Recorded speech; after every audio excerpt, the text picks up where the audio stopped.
Hello student, तो कैसे हो आप सभी। उम्मीद करता हूँ आप सभी बहुत ही अच्छे होंगे।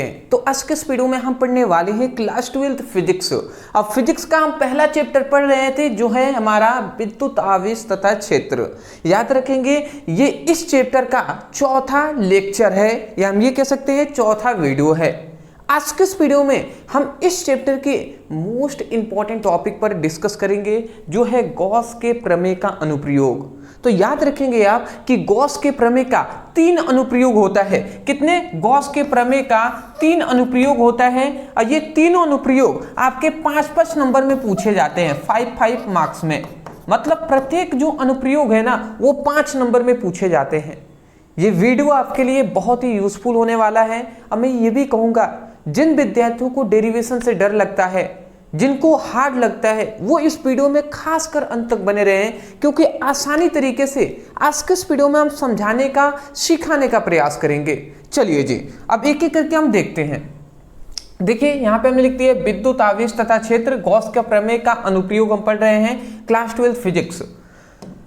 तो यहाँ पे हम देखेंगे गॉस के प्रमेय का अनुप्रयोग, जिसमें से पहला अनुप्रयोग आपको याद रखना है, यहाँ पे दिखाई दे रहा है, ये है आपका। ये क्या है जी? अनंत विस्तार के रेखीय आवेश के कारण विद्युत क्षेत्र की तीव्रता।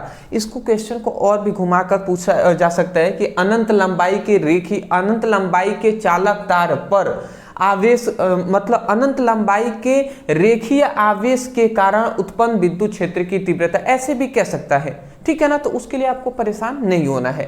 चलिए जी, यहाँ पे हमने 1-2 लाइन लिखा है, इसको अभी आप ध्यान ना दें, अभी हम आपको समझाएंगे ना, सब समझ में आएगा। ठीक है ना? पहले डेरिवेशन हम कर रहे हैं तो हम आपको फिगर बताएंगे, फिगर को आपको मोस्टली ध्यान से समझना है। आज के इस वीडियो में हम 3 अनुप्रयोग जानेंगे, ये जान लीजिए। चलिए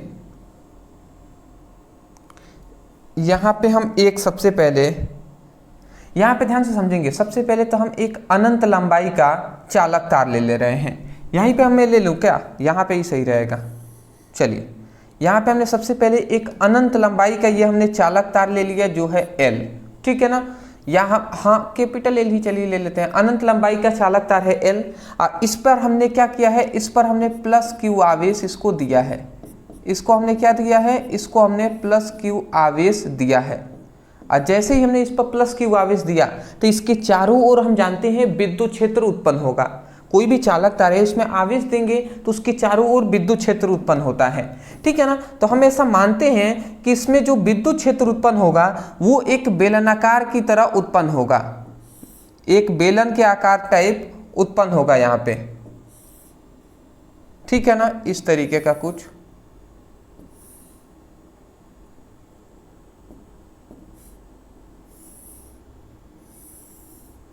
ठीक है, इस तरीके का मतलब कुछ उत्पन्न होगा, एक बेलनाकार टाइप का। ये क्या होगा? विद्युत क्षेत्र उत्पन्न होगा। अब क्यों बेलन के आकार का ही उत्पन्न होगा ये अभी हम आपको बताएंगे, उसके लिए आप परेशान बिल्कुल भी नहीं होंगे। ठीक है ना? ये थोड़ा सा चालक तार है, इसको मैं थोड़ा सा और बड़ा कर दे रहा हूँ। ठीक है ना? हाँ देख लीजिए, ये L लंबाई का, यहाँ पे मैं इसको L को मिटा दे रहा हूँ। देखिए ये हमारा अनंत लंबाई का चालक तार है जिस पर हमने प्लस Q आवेश दिया तो इसके चारों ओर विद्युत क्षेत्र उत्पन्न हो गया, बट एक बेलनाकार टाइप का उत्पन्न हुआ है। ठीक है ना? अभी हम कुछ डिस्कस और कर लेते हैं। सबसे पहली बात, इसकी याद रखेंगे, इसकी ये लंबाई हम मान लेते हैं, बेलन की लंबाई हमने मान लिया L। इस पर हमने प्लस Q आवेश दिया है तो इसका आवेश घनत्व मतलब रेखीय आवेश जो हो जाएगा वो क्या हो जाएगा? लैम्डा हो जाएगा। इसकी त्रिज्या हम मान ले रहे हैं कि इसकी त्रिज्या है R, और इसकी त्रिज्या R दूरी पर मतलब R दूरी पर एक बिंदु मान लेते हैं, यहाँ पे P है, और इसी बिंदु P पर हमें विद्युत क्षेत्र की तीव्रता की गणना करनी है। और मान लेते हैं विद्युत क्षेत्र की तीव्रता की दिशा जो है वो इस ओर है।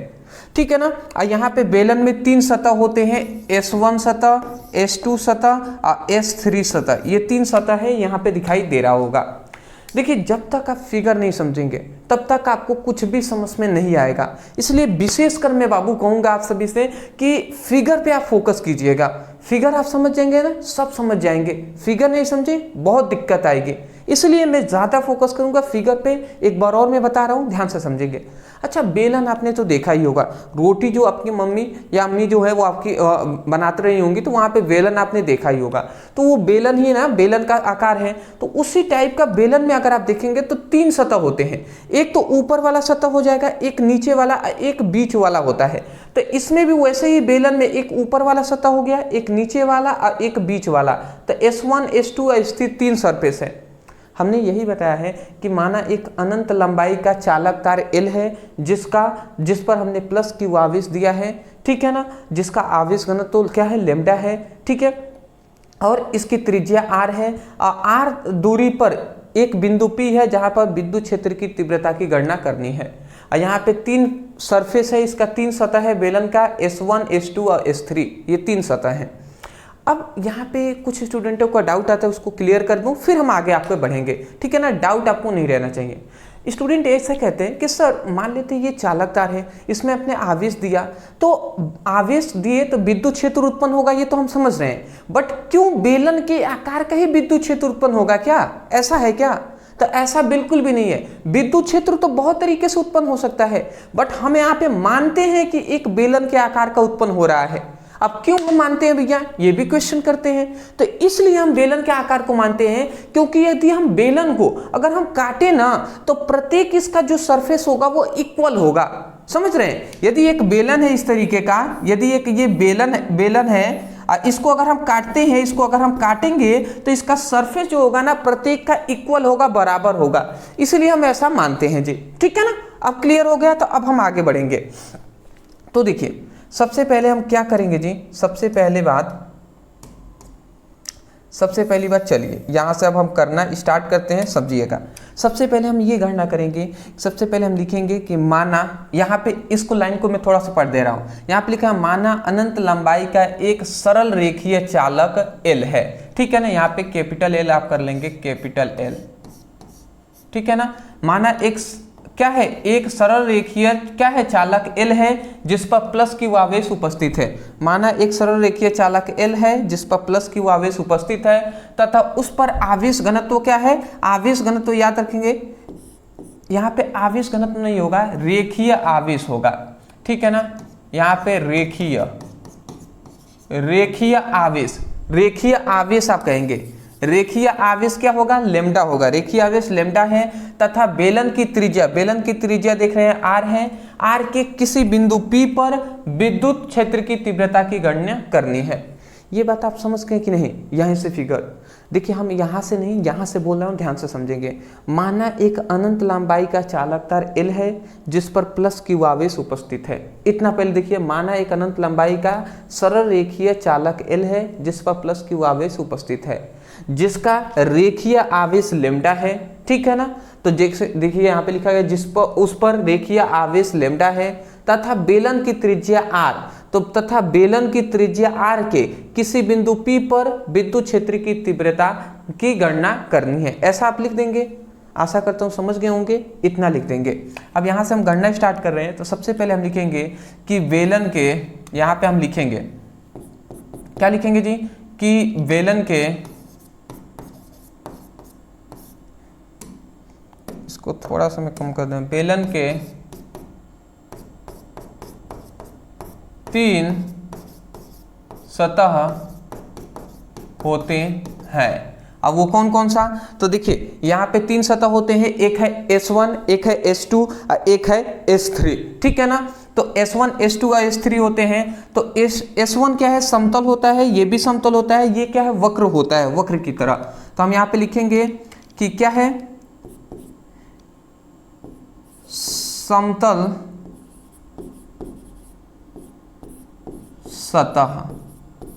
सतह क्या है, S1 है, ऊपर वाला, नीचे वाला भी क्या होता है, समतल ही होता है। तो समतल सतह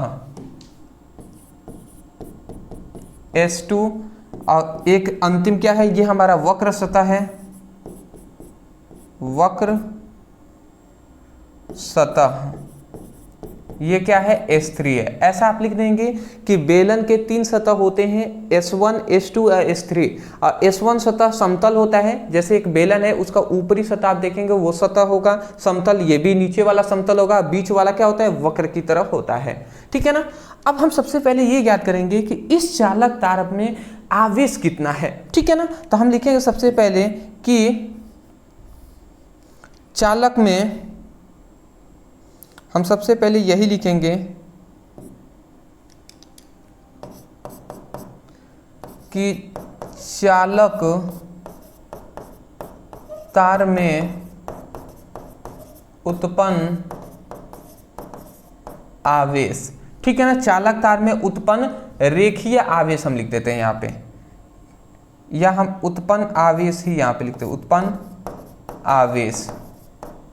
तो यदि चालक तार में उत्पन्न आवेश की हम गणना करें तो आवेश बराबर यहाँ पे फॉर्मूला हो जाएगा, हम ये जानते हैं फॉर्मूला पहले से ही कि आवेश बराबर क्या होता है, आवेश बराबर होता है आवेश घनत्व गुणे क्या होता है, लंबाई होता है चालक तार की। तो ये हमने यहाँ पे लिख दिया, ठीक है ना। यहाँ पे हमने लिख दिया है आवेश घनत्व गुणे लंबाई, ये हमारा समीकरण फर्स्ट हो जाएगा। देखिए रेखीय आवेश का ये लेमडा है, यहाँ पे एल क्या है, इस बेलन की जितना हमने अनंत लंबाई का चालक तार को नहीं लेंगे, जितने में ये विद्युत क्षेत्र फैला हुआ है ना उस चालक तार की लंबाई एल है, तो उस एल को हम यहाँ पे लेते हैं। तो ये फॉर्मूला होता है रेखीय आवेश का जो है लेमडा इक्वल टू होता है आवेश बाई लंबाई, बट यहाँ पे हमें आवेश का चाहिए तो लेमडा गुणे मतलब सिंपल सा कहना lambda equal to Q by L होता है, हमें केवल आवेश चाहिए था तो लेमडा इंटू एल लिख दिया, बात समझ रहे हैं। तो ये फॉर्मूला होता है रेखीय आवेश का, आप पढ़ सकते हैं उसको।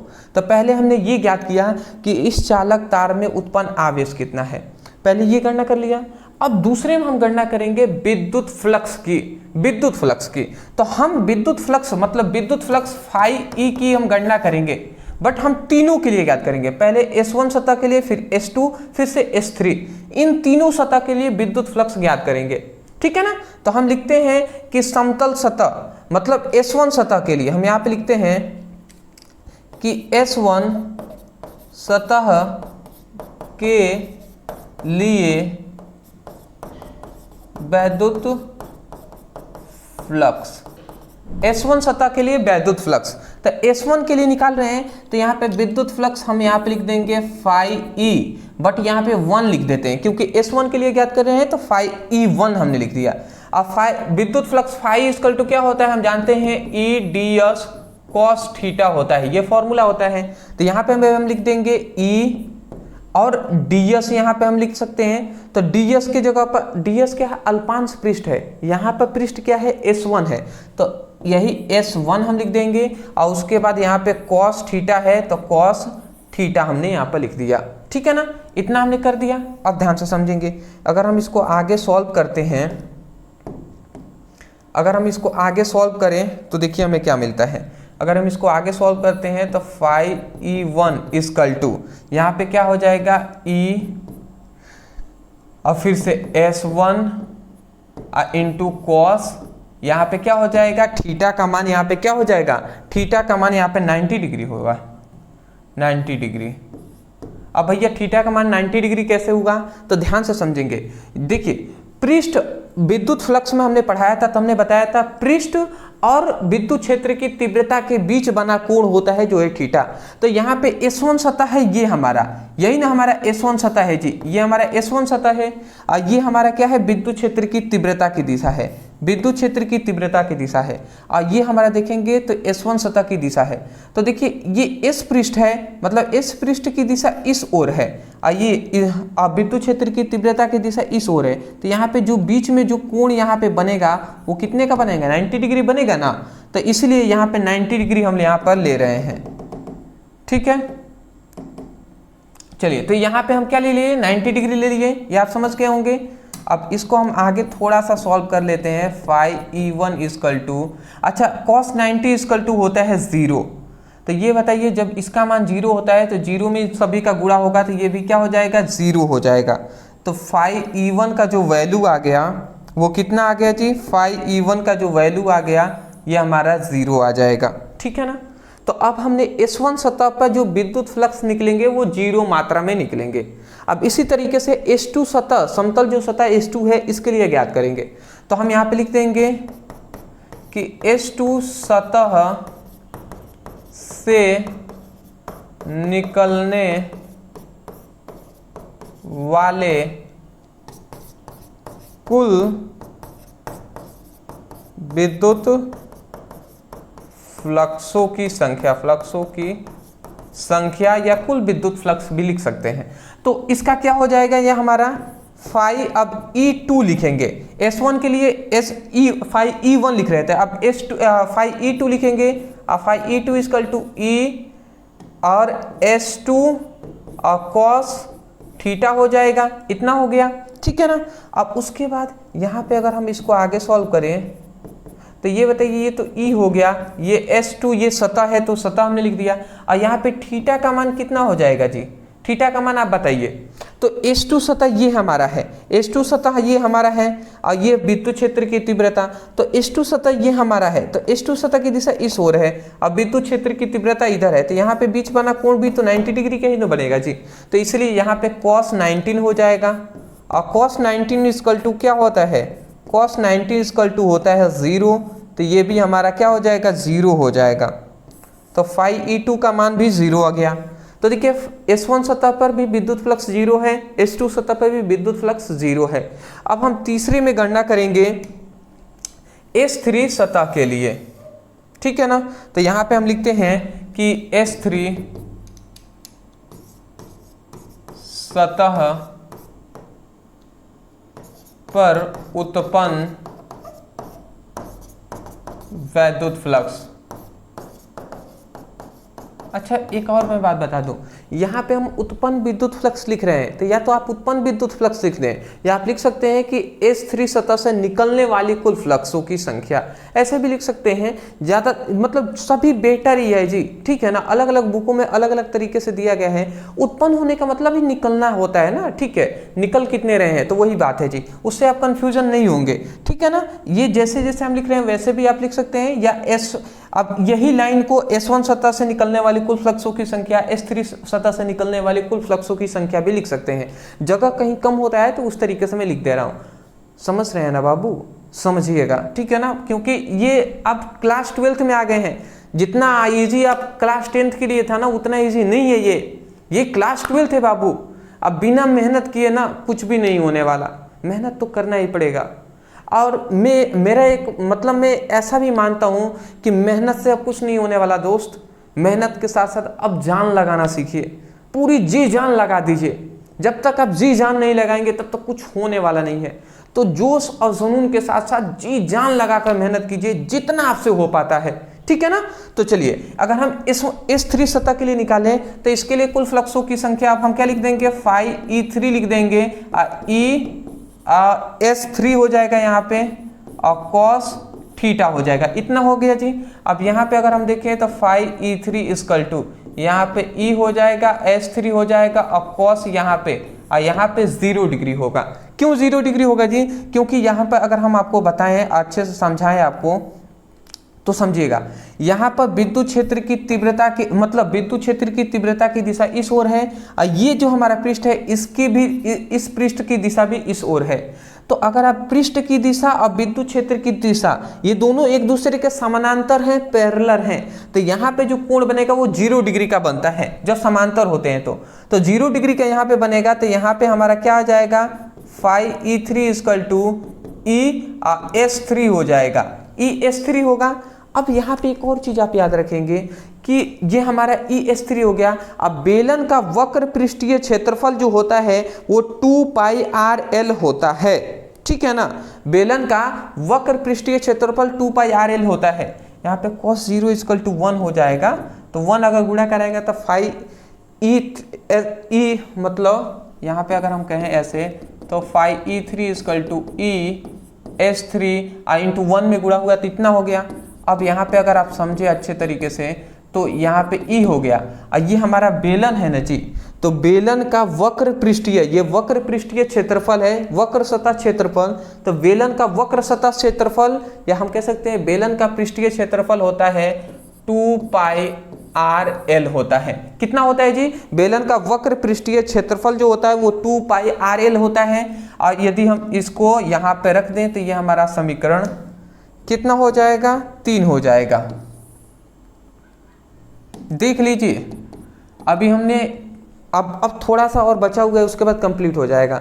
सबसे पहले हमने अनंत लंबाई के चालक तार पर उत्पन्न आवेश की गणना किया। दूसरे में हम S1 सतह के लिए विद्युत फ्लक्स निकाले हैं, फिर से S2 सतह के लिए विद्युत फ्लक्स निकाले हैं, फिर से S3 सतह के लिए विद्युत फ्लक्स हमने यहाँ पे निकाल लिया। जैसे ही हमने इतना कर लिया तो अब हम लगा देंगे यहाँ पे तब गॉस का प्रमेय। तो गॉस के प्रमेय अब हम यहाँ पे लगाएंगे, और गॉस का प्रमेय फाई ई इक्वल टू क्या होता है जी? फाई ई इक्वल टू क्या होता है? Q बाई एप्सिलॉन नॉट होता है, यही ना होता है जी। तो इसको हम अच्छा थोड़ा सा एक और यहाँ पे काम करना पड़ेगा, इतने से नहीं होगा। अच्छा मैं आपको कहूँ तो आप समझिएगा, ये 3 सतह है और तीनों सतह के लिए हमने विद्युत फ्लक्स निकाला है ना।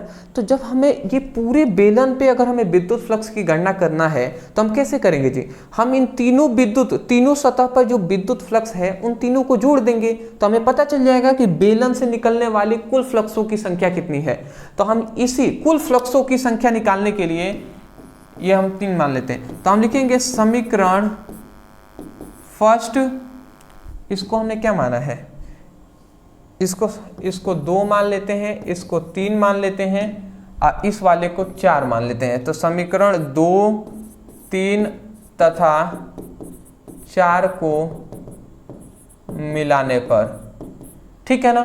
तो हमने या ऐसे भी हम लिख सकते हैं ना, तब बेलन पर कुल वैद्युत फ्लक्स,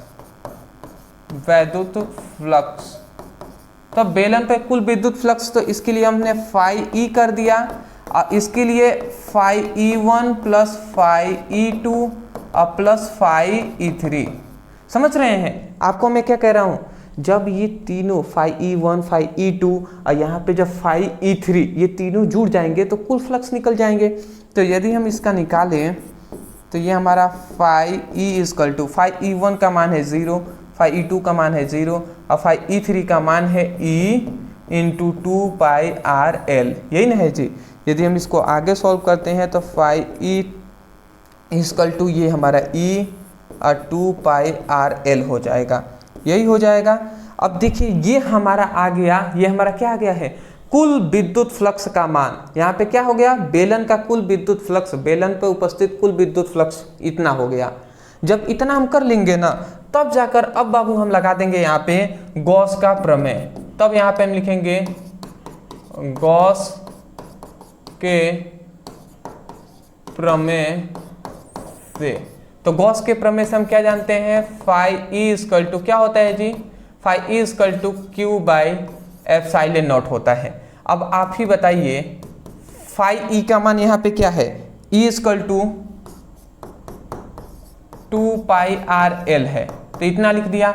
Q का मान हम यहाँ पे पहले निकाले थे कि चालक तार में उत्पन्न आवेश जो होता है Q equal to lambda into L होता है। तो ये हम यहाँ पे लिख देंगे लेमडा इंटू एल हो जाएगा। ये एप्सिलॉन नॉट है तो ये हमने एप्सिलॉन नॉट लिख दिया। अगर हम इसको आगे और सॉल्व करते हैं तो ये देखिए यहाँ पे 2 पाई आर एल है ना, ये इधर गुणा में, इधर आएगा तो भाग करा देगा। तो यहाँ से अगर हम E का ओनली मान निकालें तो ये हमारा क्या हो जाएगा? लेमडा। अच्छा एक काम और कर लेते हैं, यहाँ पे इस L से ये L कैंसिल हो जाएगा, ठीक है ना।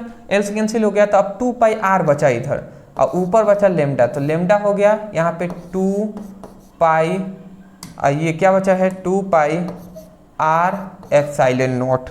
तो ये जो हमारा निकला ना दोस्त, यही है हमारा गॉस के प्रमेय का प्रथम अनुप्रयोग। और यही है कि एक क्या है कि अनंत विस्तार के रेखीय आवेश के कारण उत्पन्न विद्युत क्षेत्र की तीव्रता का फॉर्मूला। तो ये हम लिख देंगे यहाँ पे प्रूव्ड, ठीक है ना। ये हमारा हो गया जी।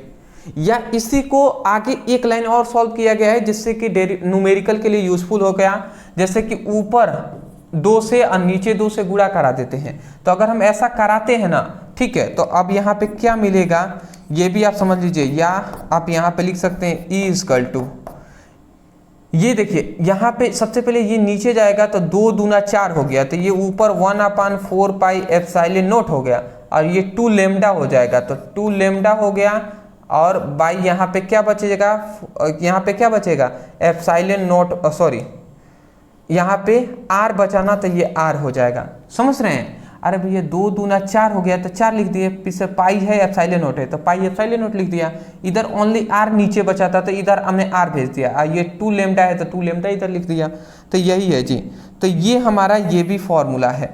तो गॉस के प्रमेय का प्रथम अनुप्रयोग का ये दोनों फॉर्मूले में से जो भी आपको दे ये लिख लेना है, ये 2 हमने ऐसे ही लिखा हुआ है यहाँ पे आपको समझाने के लिए।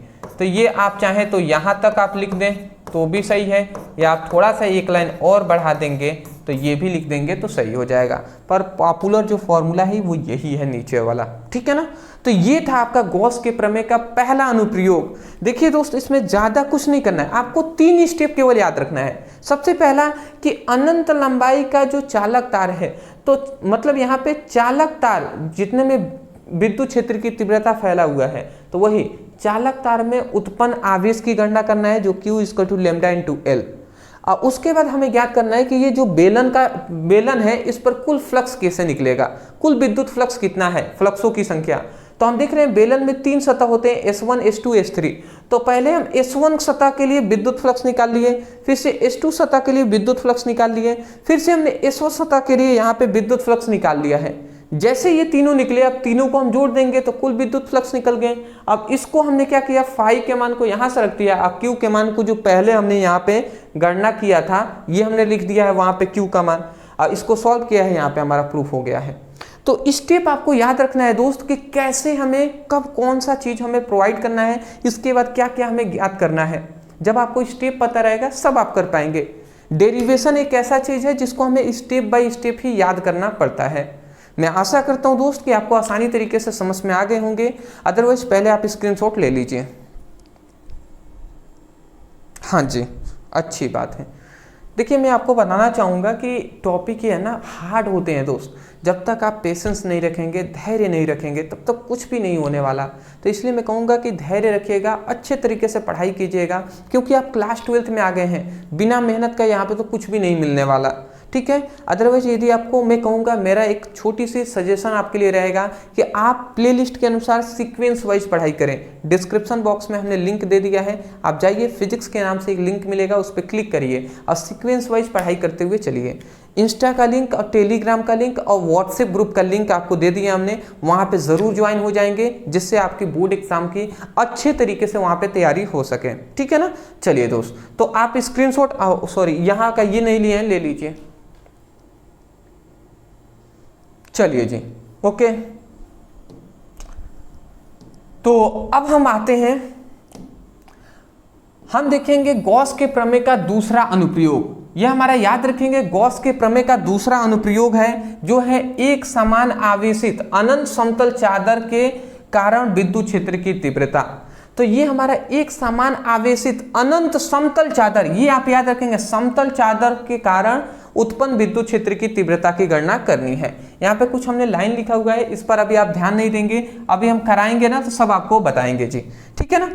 देखिए सबसे पहली बात, एक समान आवेशित कह रहा है, अनंत समतल चादर। तो सबसे पहले हम मान लेते हैं कि यहाँ पे एक अनंत समतल ये चादर है। सबसे पहले हमने ऐसा मान लिया कि ये हमारा अनंत समतल एक चादर है। सबसे पहले हमने एक मान लिया कि ये हमारा अनंत समतल एक चादर है, ठीक है ना। अब ये हमारा अनंत समतल चादर S है, जिस पर हमने क्या किया है, जिस पर हमने प्लस Q आवेश दिया हुआ है। अब जैसे आवेश दिया, इसके चारों ओर विद्युत क्षेत्र उत्पन्न होगा, तो इसमें भी हम कैसे, इसमें भी हम एक बेलन का मान लेंगे जी, कि इसमें भी एक बेलन के आकार से ही यहाँ पर है। तो यहाँ पे हम मान लेते हैं कि एक बेलन के आकार का यहाँ पर क्षेत्रफल उत्पन्न होगा।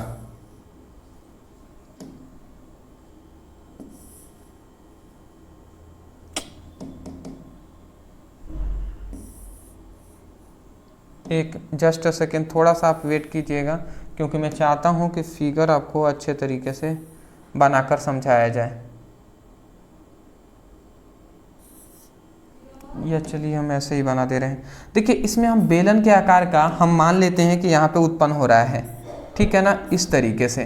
तो ये हमारा बेलन हो गया, और ये अंदर इस पृष्ठ के घुसा हुआ है, तो इस तरीके से ये निकल रहा है, ठीक है ना, ये इस तरीके से निकल रहा है, ठीक है, ये घुसा हुआ है। जैसे एक मान लेते हैं, एक ये बेलन, ये एक सतह टाइप का आप मान सकते हैं कि ये एक समतल सतह है। अब इसमें हमने ये पेन है ना, तो इसको अंदर डाला हुआ है, तो ये आधा तो इधर दिखाई दे रहा है और आधा इधर दिखाई दे रहा है। तो उसी तरीके से ये जब सतह में डाला गया है, तो ये इधर भी दिखाई दे रहा है, इधर भी दिखाई दे रहा है। आशा करता हूँ आप समझ रहे होंगे।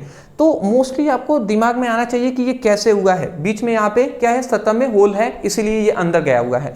अब यहाँ पे हमें ये जानना है कि ये हमारा आयताकार समतल सतह है जो है एस है, इस पर प्लस क्यू आवेश दिया गया है। इस पर याद रखेंगे आवेश घनत्व जो है वो सिग्मा है, ठीक है ना, आवेश घनत्व सिग्मा है। अब बेलन में 3 सतह होते हैं, तो इसमें 3 सतह है, एक है S1 सतह, एक है इसको मान लेते हैं S2 सतह, और ये अंदर वाला जो है उसको हमने मान लिया S3 सतह। 3 सतह हो गए। अब यहाँ पे एक बिंदु यहाँ पे है जो है P, और इस बिंदु P पर विद्युत क्षेत्र की तीव्रता की जो दिशा है वो है E। ये है विद्युत क्षेत्र की तीव्रता की दिशा इस ओर है। और यहाँ पे याद रखेंगे कि बेलन का वक्र पृष्ठ मतलब बेलन के अनुप्रस्थ काट का क्षेत्रफल जो है वो है A। तो इतना अगर आप समझ गए हैं तो आपको ज़्यादा कुछ समझने की दिक्कत नहीं होगी, आसानी से आप सब समझ पाएंगे। एक बार और मैं फिगर को पहले एक्सप्लेन कर दे रहा हूँ। देखिए, सबसे पहले माना एक आयताकार चादर है, ठीक है ना, जिस पर प्लस क्यू आवेश उपस्थित है, ठीक है। और उसके बाद बेलन है, बेलन के 3 सतह S1, S2 और S3 है, और बेलन के बिंदु P पर विद्युत क्षेत्र की तीव्रता की दिशा E है, और बेलन के अनुप्रस्थ काट का क्षेत्रफल A है। इसको अपने तरफ से माना की करके एक्सप्लेन करना है, जो कि हमने यहाँ पे लिख दिया है आपके हेल्प के लिए। जैसे हमने यहाँ पे लिखा है, माना एक समतल आयताकार चादर है जिस पर प्लस क्यू आवेश उपस्थित है। माना एक समतल आयताकार चादर है जिस पर प्लस क्यू आवेश उपस्थित है, ठीक है ना, तथा इसका आवेश घनत्व सिग्मा है, तथा इसका आवेश घनत्व सिग्मा है, तथा चालक से कुछ दूरी पर एक बिंदु P है। चालक से कुछ दूरी पे एक क्या है, बिंदु P है, जहां विद्युत क्षेत्र की तीव्रता की गणना करनी है। जहां पर देखिए विद्युत क्षेत्र की तीव्रता की हमें गणना करनी है, ठीक है ना। उसके बाद लिखा गया है, तथा आयताकार चादर के लंबवत एक बेलनाकार काल्पनिक पृष्ठ है जिसके 3 सतह S1, S2 और S3 है, ठीक है ना। तो ये आयताकार चादर के लंबवत क्या है, देखिए लंबवत बेलनाकार काल्पनिक पृष्ठ है। ये जो विद्युत क्षेत्र की तीव्रता है ये एक आयताकार क्या है, बेलनाकार काल्पनिक पृष्ठ है, कल्पना किया गया पृष्ठ है, और जिसके 3 सतह S1, S2, S3 हैं, S1, S2 और S3 हैं। तो यही बात है दोस्त। तो जो है ना, ये हमने फिगर से ही देखकर यहाँ पे एक्सप्लेन किया है हमने, ठीक है ना। तो इस तरीके से आपको कर देना है। उसके बाद इतना लिखने के बाद आप ये फिगर बना लेंगे। अब मैं एक एक करके सॉल्व कर रहा हूँ, ध्यान से समझेंगे। सबसे पहले यहाँ पे आप सबसे पहले गणना करेंगे, तो यहाँ पे लिख देंगे। अब यहाँ पे लिखेंगे, सबसे पहले आप ज्ञात करेंगे तो कि आयताकार मतलब समतल चादर पर उत्पन्न आवेश। तो हम यहाँ पे लिखेंगे कि समतल चादर पर उत्पन्न आवेश, समतल चादर पर उत्पन्न आवेश होगा। तो आवेश बराबर यहाँ पे क्या हो जाएगा, आवेश बराबर होता है आवेश घनत्व गुणे क्षेत्रफल, अनुप्रस्थ काट का क्षेत्रफल। यहाँ पे ये फॉर्मूला आप याद रखेंगे, ठीक है ना। यहाँ पे आवेश घनत्व है, ठीक है ना। वहां पे क्या था, आवेश हमने ज्ञात किया था, तो रेखीय आवेश के लिए ज्ञात किया था। मतलब आवेश घनत्व का फॉर्मूला होता है sigma equal to Q by A. तो यदि क्यू का हमें मान निकालना है तो ये इधर ए भाग में इधर आएगा तो गुणा करा देगा, तो सिग्मा इंटू ए हो गया। तो यही है जी। अब यहाँ पे सोचेंगे प्लस कैपिटल क्यू है, यहाँ पे स्मॉल क्यू है, उससे मतलब नहीं है, ये आवेश ही है, ठीक है ना। आवेश है तो क्यू वैसा चल सकता है। तो इस तरीके से ये हो गया। इसको समीकरण फर्स्ट आप मानिएगा, ठीक है। अब देखिए, जैसे ही हमने ये ज्ञात किया ना, तो अब इसके बाद हम यहाँ पे ज्ञात क्या करेंगे समझिएगा। अब दूसरे में हम ज्ञात करेंगे सबसे पहले कि S1 सतह है ना, इस पर S1 सतह पर उत्पन्न आवेश कितना है, ठीक है ना, सॉरी उत्पन्न विद्युत फ्लक्स। देखिए इससे पहले भी हमने क्या ज्ञात कर दिया था, सबसे पहले इससे पहले आते हैं। तो देखिए हमने सबसे पहले आवेश ज्ञात किया था, उसके बाद जो ये 3 सतह है S1, S2, S3, इसके लिए विद्युत फ्लक्स की गणना किया था। ठीक इसी प्रकार, ठीक है ना, ठीक इसी प्रकार जब हम यहाँ पे जो हम जो यहाँ पे 3 सतह S1 S2 S3 हैं, तो इसके लिए हम गणना करेंगे। तो हम लिखेंगे कि बेलन के S1 पृष्ठ से निकलने वाले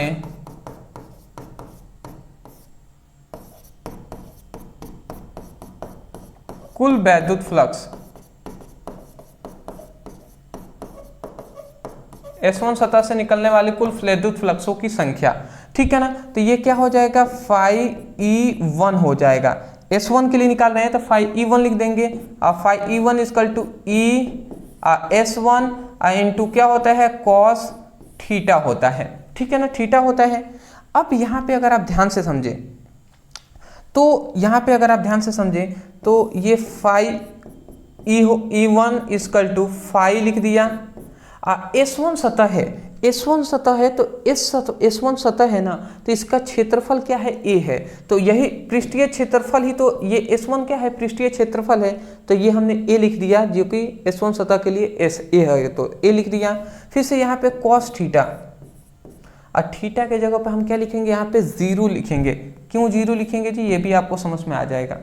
इसलिए हम 0 लिखेंगे क्योंकि ध्यान से समझेंगे, इस पृष्ठ का ना, ये जो हमारा पृष्ठ है इसकी दिशा जो है वो इस ओर है, ठीक है ना। ये पृष्ठ इस ओर है और इसकी देखेंगे विद्युत क्षेत्र की तीव्रता की भी दिशा इस ओर। मतलब पृष्ठ और विद्युत क्षेत्र की तीव्रता दोनों एक दूसरे के समांतर होना, तो वहां पे थीटा का मान 0 हो जाएगा। जैसे आप देखिए ये पृष्ठ इस तरीके से गोल है, तो हमने इधर आगे उसके खींचा हुआ है।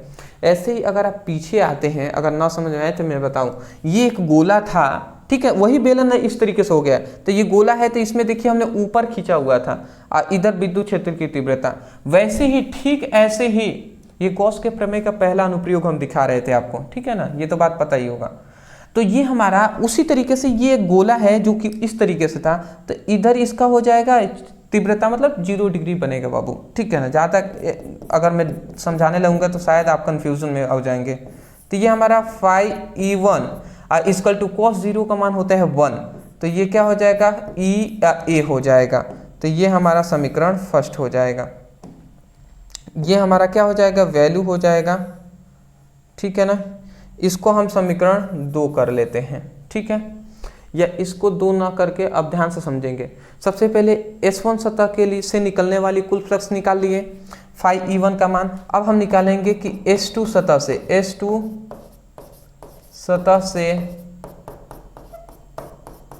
निकलने वाले कुल वैद्युत फ्लक्स, S1 सतह से निकलने वाले कुल वैद्युत फ्लक्स। तो ये क्या हो जाएगा हमारा, S1 सतह से निकलने वाले कुल वैद्युत फ्लक्स के लिए, तो यहाँ पे हो जाएगा हमारा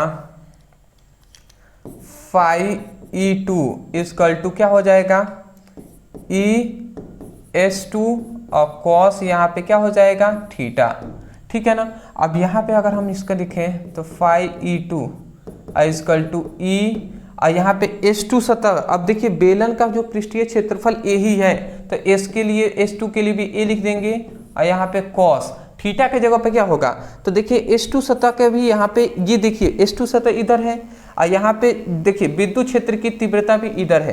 तो ये दोनों एक दूसरे के, यहाँ पे जो कोण बनेगा 180 बनता है, 180 का भी मान 0 ही होता है, बट यहाँ पे भी देखिए ये क्या है, विद्युत क्षेत्र की तीव्रता की दिशा इधर है और उधर पृष्ठीय क्षेत्रफल भी इधर है, तो इसलिए यहाँ पे थीटा का मान क्या हो जाता है, 0 डिग्री हो जाता है।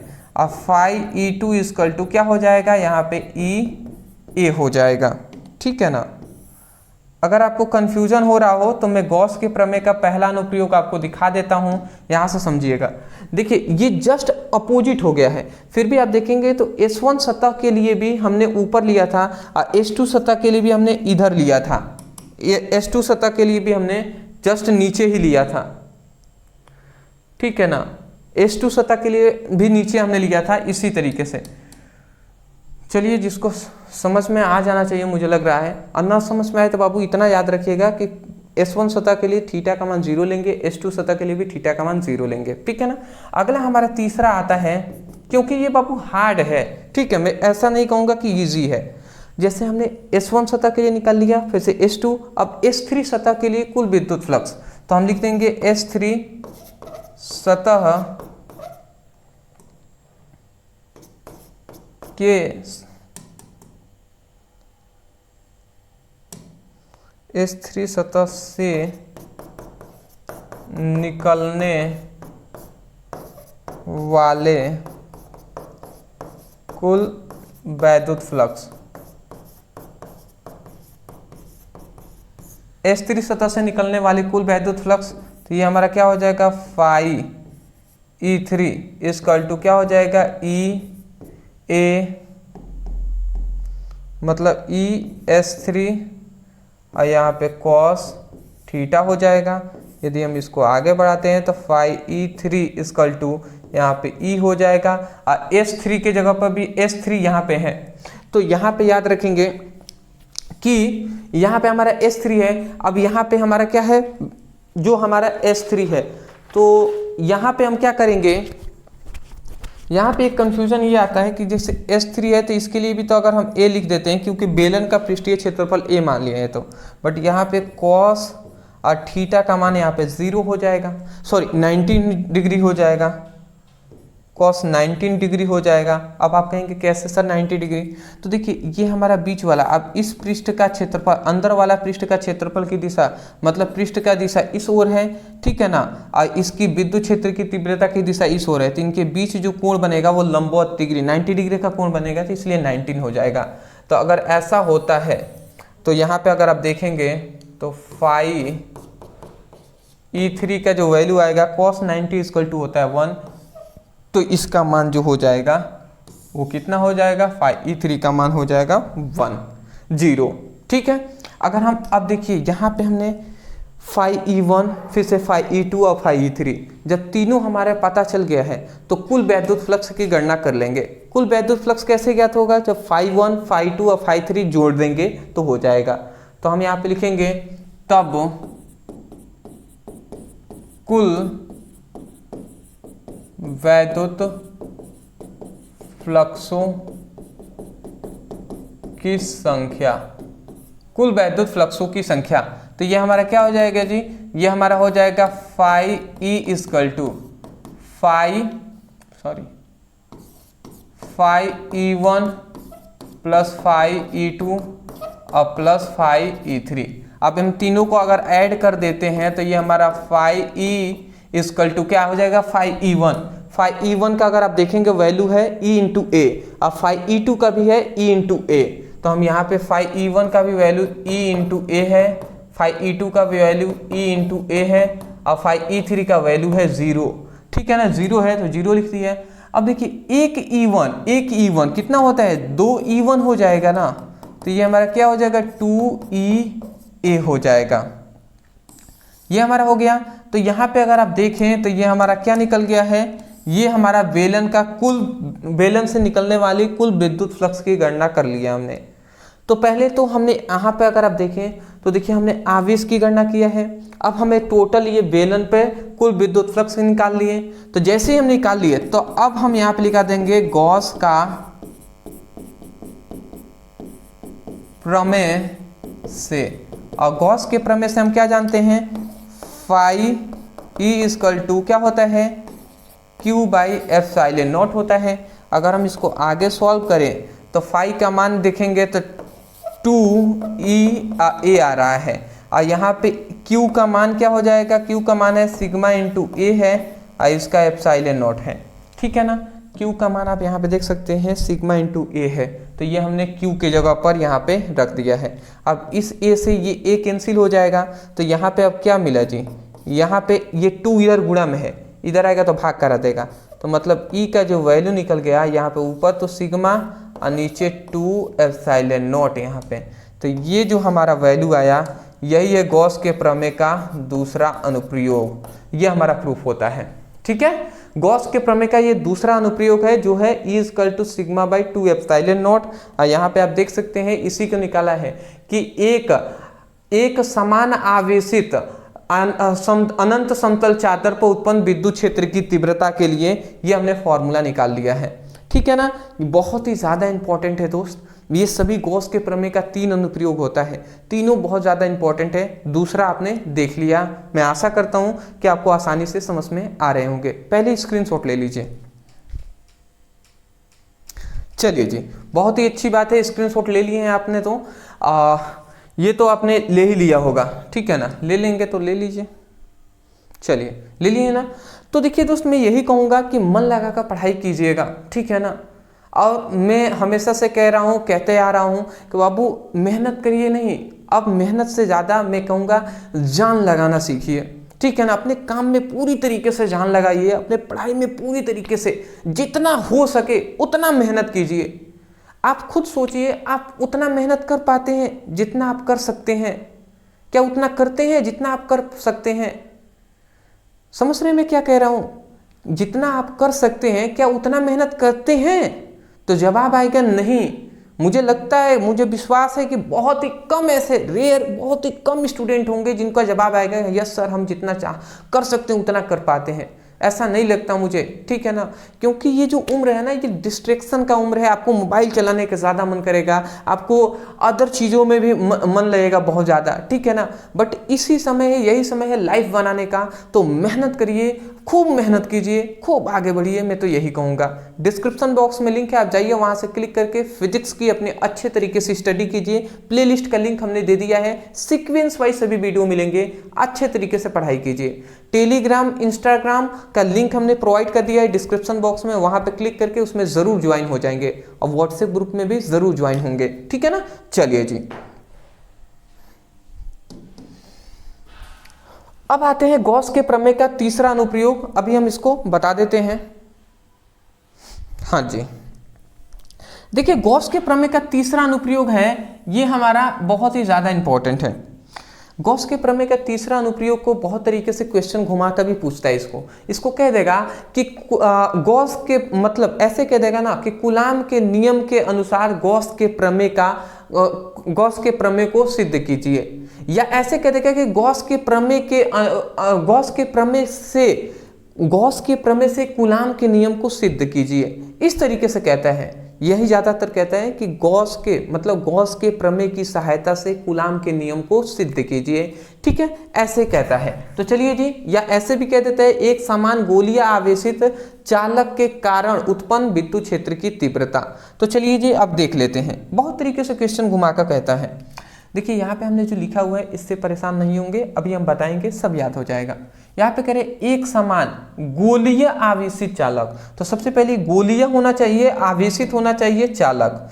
तो हम यहाँ पे ले लेते हैं जी, तो एक हमने गोलीय ले लिया, ठीक है ना, एक हमने गोलीय चालक ले लिया। अब फिर से ये गोलीय चालक S है और इस पर प्लस क्यू आवेश हमने दिया हुआ है, ठीक है ना। और इसकी त्रिज्या जो है वो हम मान लेते हैं कि इसकी स्मॉल त्रिज्या है, ठीक है। अब जैसे ही हमने इस पर प्लस क्यू आवेश दिया, ठीक है ना, ये मध्य बिंदु है O। अब जैसे ही इस सतह पर हमने प्लस क्यू आवेश दिया है तो इसके चारों ओर विद्युत क्षेत्र उत्पन्न होगा। तो ऐसा हम मान लेते हैं कि इधर जो विद्युत क्षेत्र उत्पन्न होगा ना, वो कुछ इस तरीके का ही उत्पन्न होता है, वो एक गोलाकार के रूप में ही उत्पन्न होगा। तो अब इस गोले की जो त्रिज्या हम मान लेते हैं, इस विद्युत क्षेत्र की तीव्रता की त्रिज्या यहाँ पे, मतलब यहाँ पे हम इसकी त्रिज्या, इसकी जो त्रिज्या हम मान लेते हैं वो कैपिटल R मान लेते हैं। तो इतनी बात अगर आप समझ गए हैं तो हम अब आगे बढ़ेंगे जी, ठीक है। जैसे ये हमारा एक गोलीय सतह है जो है S, जिस पर हमने प्लस की आवेश दिया हुआ है, ठीक है ना। अब एक और बात याद रखेंगे, जो गोलीय सतह होता है उस पर आवेश जो हम देते हैं ना, तो वो इसके पृष्ठ पर ही होता है, अंदर आवेश नहीं होगा, अंदर आवेश का मान 0 होता है। तो ये प्लस की आवेश इसके सतह पर ही, सतह के चारों ओर ही घूमता रहेगा, ठीक है ना।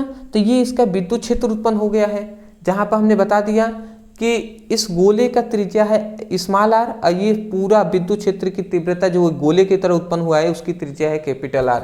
तो यहाँ पे यही बात यहाँ पे एक्सप्लेन किया गया है कि माना एक गोलाकार चालक है जिस पर एक समान, यहाँ पे रहेगा एक समान, जिस पर एक समान रूप से प्लस क्यू आवेश वितरित है, जिस पर एक समान क्या है, एक समान प्लस क्यू आवेश वितरित है, मतलब फैला हुआ है, तथा गोले की त्रिज्या क्या है, आर है।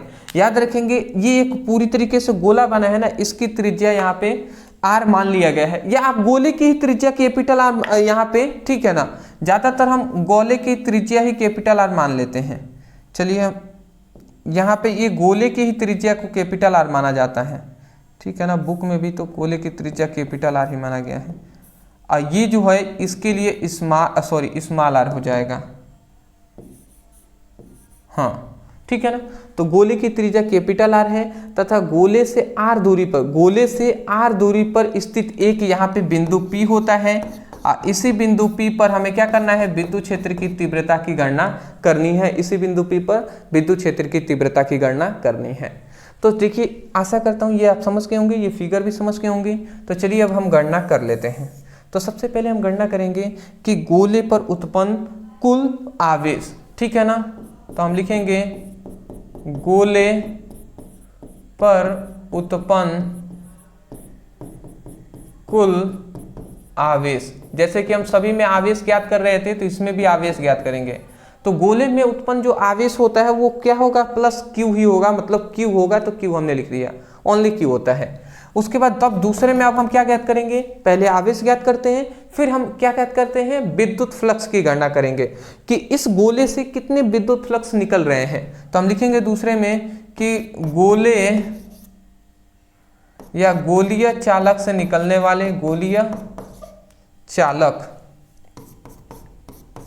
से निकलने वाले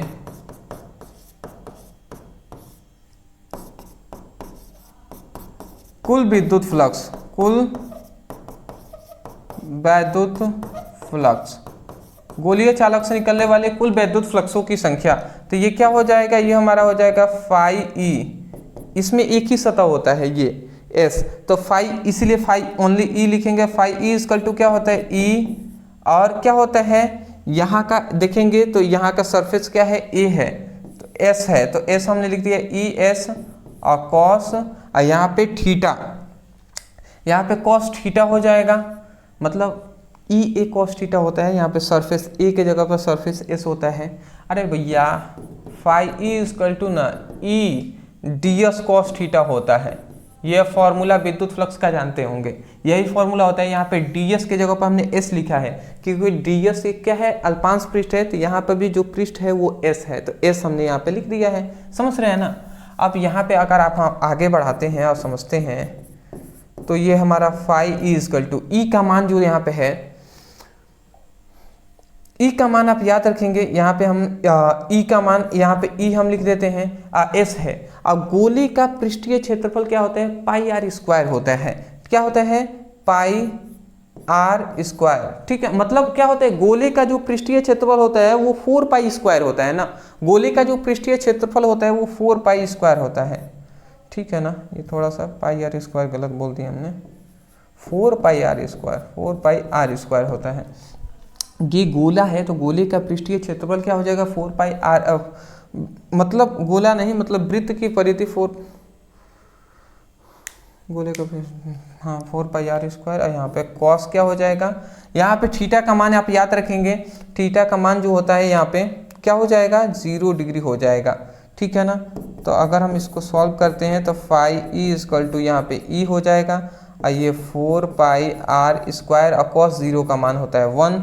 तो यहाँ से अगर हम इसको सॉल्व करते हैं तो फाई ई इक्वल टू यहाँ पे क्या हो जाएगा, E into 4 pi R square हो जाएगा।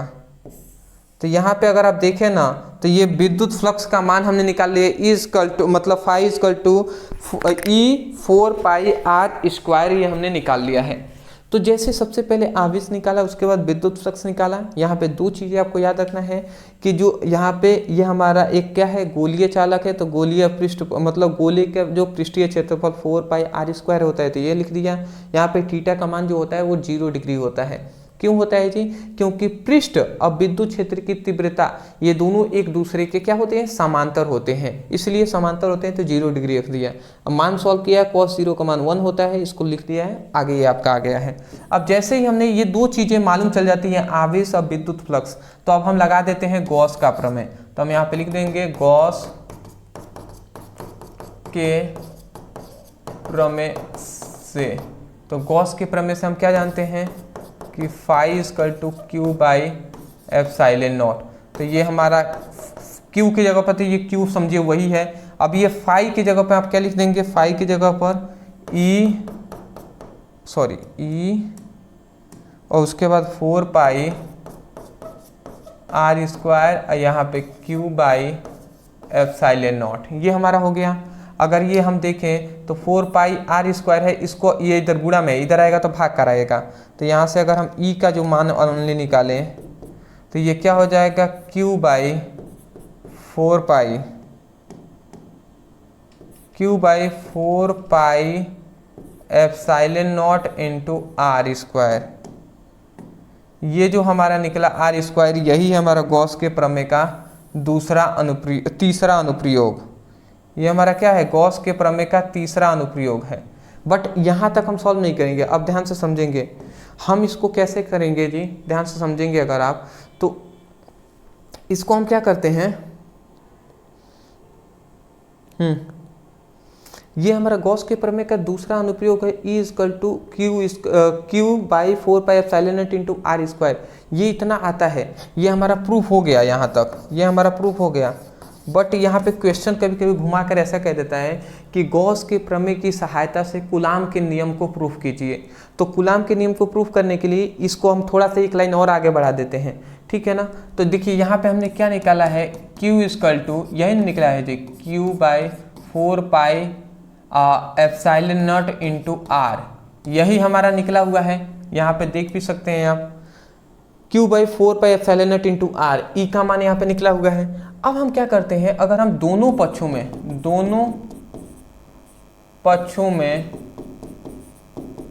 Q नॉट से गुणा कराने पर, तो यदि हम दोनों पक्षों में Q नॉट से गुणा करा देते हैं तो देखिए क्या निकलता है। इधर अगर हम कराते हैं तो ये हमारा E इंटू क्यू नॉट हो जाएगा, यहाँ पे ये Q हो जाएगा।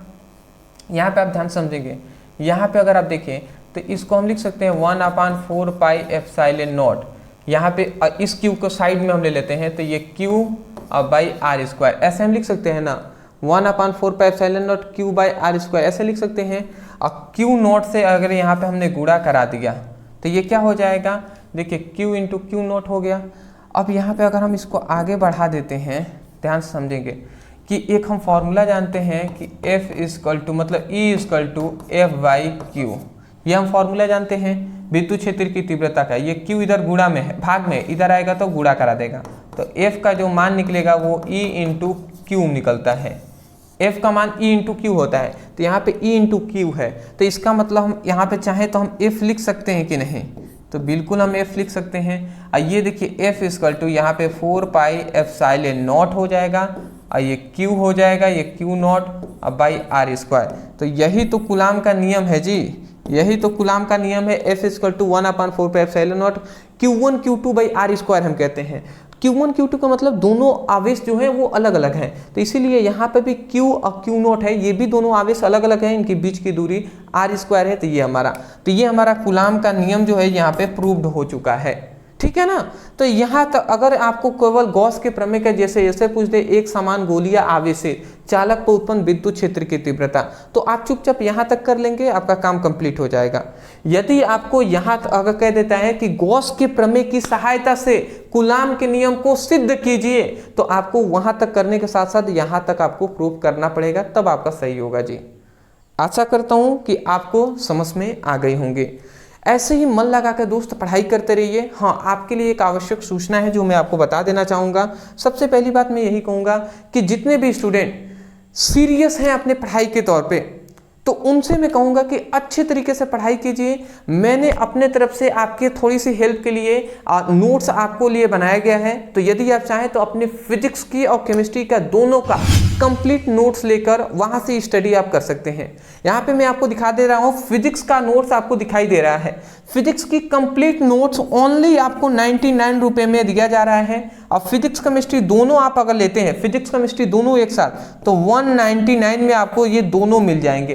199 में फिजिक्स और केमिस्ट्री की दोनों के कंप्लीट नोट्स मिलेंगे, वहां से आप अपने अच्छे तरीके से स्टडी कर सकते हैं।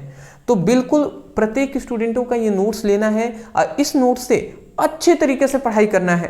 मैं कह रहा हूं ना, जान लगा दीजिए, पूरी तरीके से जितना हो सके जान लगा दीजिए, मतलब रात दिन एक कर दीजिए। बिना पढ़ाई का कुछ होने वाला नहीं है दोस्त, तो मेहनत तो करना ही पड़ेगा।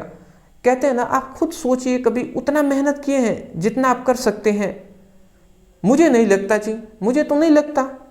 क्योंकि आप अगर बस खाने के अलावा, खाना पीने के अलावा, मतलब मोबाइल और सोने के अलावा अगर उसको त्याग देना, तो आप बहुत ज़्यादा चीज़ें पढ़ सकते हैं, बहुत ज़्यादा। फोकस कीजिए दोस्त पढ़ाई करने में, मैं यही कहूँगा। डिस्क्रिप्शन यहाँ पे आपको नंबर दिखाई दे रहा है व्हाट्सएप, इस पर मैसेज कर लीजिए। वहाँ से आप नोट्स को लेकर अच्छे तरीके से वीडियो से पढ़ाई कीजिए, वहाँ से आप नोट्स बनाइए। टाइपिंग नोट्स है, बेहतरीन नोट्स है, आपको मिलेंगे। पीडीएफ नोट्स है, व्हाट्सएप पर ही आपको सेंड कर दिए जाएंगे। ये नंबर व्हाट्सएप नंबर पे मैसेज करने के लिए ओनली दिया जा रहा है। वहाँ पे बताइएगा फिजिक्स की कंप्लीट नोट्स चाहिए, ऐसे बताएंगे तब आपको मिलेगा। डिस्क्रिप्शन बॉक्स में फिजिक्स केमिस्ट्री का प्लेलिस्ट है, वहाँ से जाइए, अपने क्लिक करके अच्छे तरीके से प्लेलिस्ट के अनुसार सीक्वेंस वाइज पढ़ाई कीजिए, ठीक है। और तीसरी बात मैं ये भी कहूँगा कि व्हाट्सएप ग्रुप, टेलीग्राम ग्रुप और इंस्टाग्राम का लिंक है, वहाँ पे तीनों पे आप फॉलो जरूर करेंगे। Thank you so much for watching this video. Thank you.